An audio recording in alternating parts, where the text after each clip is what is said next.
things of that nature. So it's a bigger picture. People are really bringing a lot of information out. People are doing their homework. People have, but my thing will always be cut things rather than people. Keep the cuts as far away from children. I mean, you look at the central office. I'm sure you saw those bathrooms. Larry Britton did a story. They have just done a major overhaul at central office. How many children visit the central office? And I remember people used to have 30-year desks. They just made do with what they had in central office. And but there, you think that there's a lot of money that might be spent more wisely in other places. Right. And they will tell you that that's a capital budget, which is different from the operating budget. And I understand that. But when you're fiscally irresponsible in one area, are you going to tell me you're responsible in another?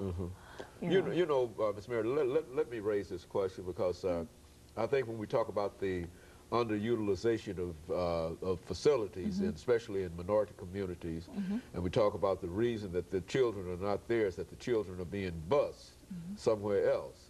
Now, Brown versus the Board of Education talks in terms of facilities and et cetera, but now, would it be the, you know, and certainly I wouldn't want to be putting anything in your mouth in reference to your association and et cetera, but it does seem to me that if you could get the resources that are necessary for these inner city schools, that is to have these schools equal to any school in the suburbs, and that is what the federal, that's what the state, local governments would have to do if they could provide those resources. Do you think that perhaps you could keep some of those young people, some of those children within that community and in those schools rather than sending them outside of the schools to be bused or what? Well, the children didn't make the choice. The choice was a district choice based on the way the lines were drawn. So the children didn't make the choice. Well, I know, but I guess my thing is if you're taking children from this community to another community, you need to bring some children to this community as well. And you think that perhaps if you increase the resources in those schools that they're planning to cut and build those schools up, then they could also bring children from other schools. Well, you look at Martin Luther King, Pearl High School. They made it a magnet. People, it's a melting pot there. People will come if it's something they want. Jones Padilla, which is one of the schools slated to close. I mean, just a melting pot of people. Last Thursday night, not last night, a week ago, I saw their happy about the educational opportunities being provided for their children.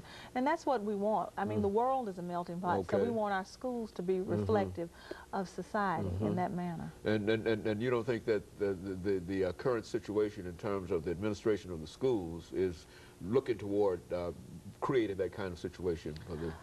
Well, all I know is that the schools that they've talked about closing are 60% minority.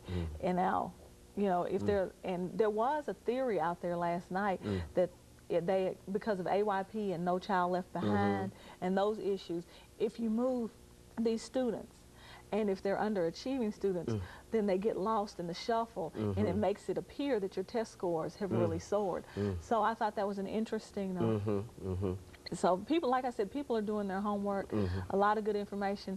I just hope that the school board really is receptive to this community's wants and desires.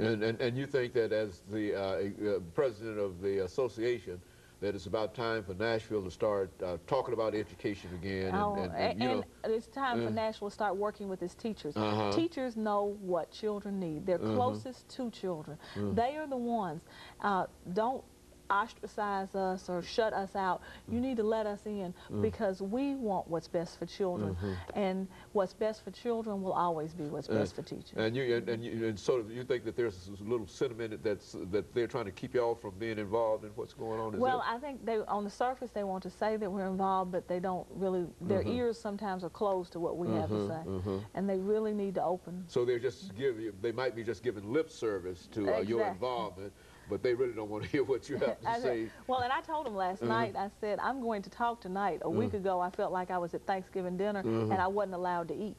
So I'm, you know, if I'm coming to the table, then I'm going to, you know, represent my constituents. Okay, and certainly as over these last 20 seconds here, Dr. Merritt, you've got certainly a constituency to represent, because it's a real problem in terms of trying to provide the resources necessary. And of course, we'll be back with our audience again next week for another informative edition of comments. Thank you and good morning.